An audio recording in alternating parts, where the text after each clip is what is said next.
Russian President Vladimir Putin claims the invasion is for the, quote, demilitarization and denazification of Ukraine.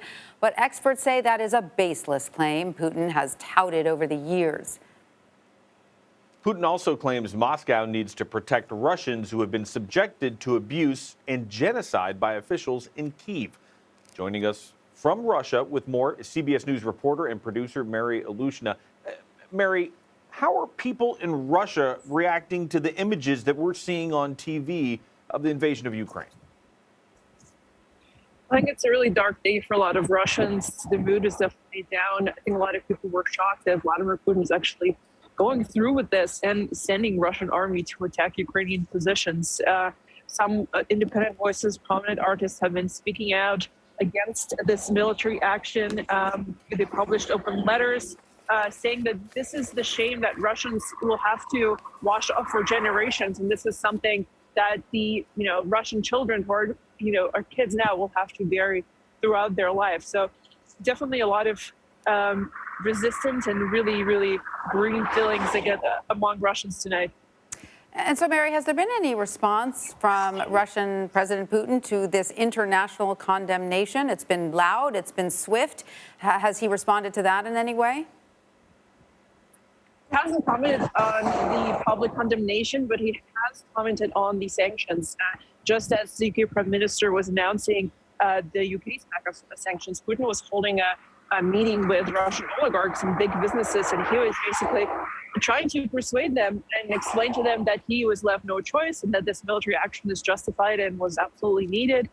But obviously markets here are reacting in a really, really bad way to this. Russian stock exchange today crashed in a record since 20 years, in the past 20 years. So Russian markets are definitely responding to this, and in the Russian economy is definitely feeling this package of sanctions right now.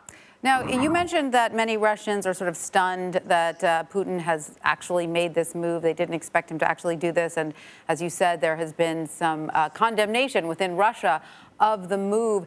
Do you think that this could begin a slow trickle of protest against, Putin's administration? We know, obviously, that he has squashed any sort of political opposition in the past. Is this something that you think Russians might rally around?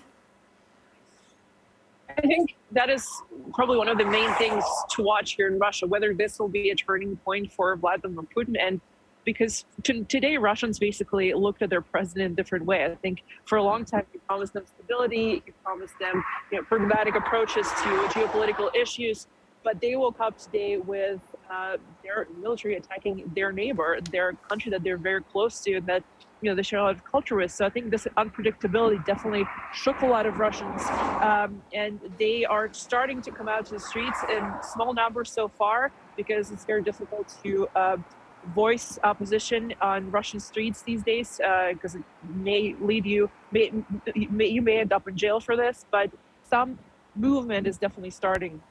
Yes, and also I can imagine, sending Russian young men and to die in Ukraine probably will not be very popular there as well. Absolutely. Yeah, Russians have a lot of trauma related to sending young men to war. There are multiple conflicts in the past 30 years. And I think a lot of Russians are very sensitive about this. And they're, continuing to, especially the mothers here of the soldiers, they've been very public and speaking out about this issue and saying that they don't want their young sons to go back into war in 2022. Mary Iluyshina reporting from Russia. Thank you so much for joining us. We appreciate it.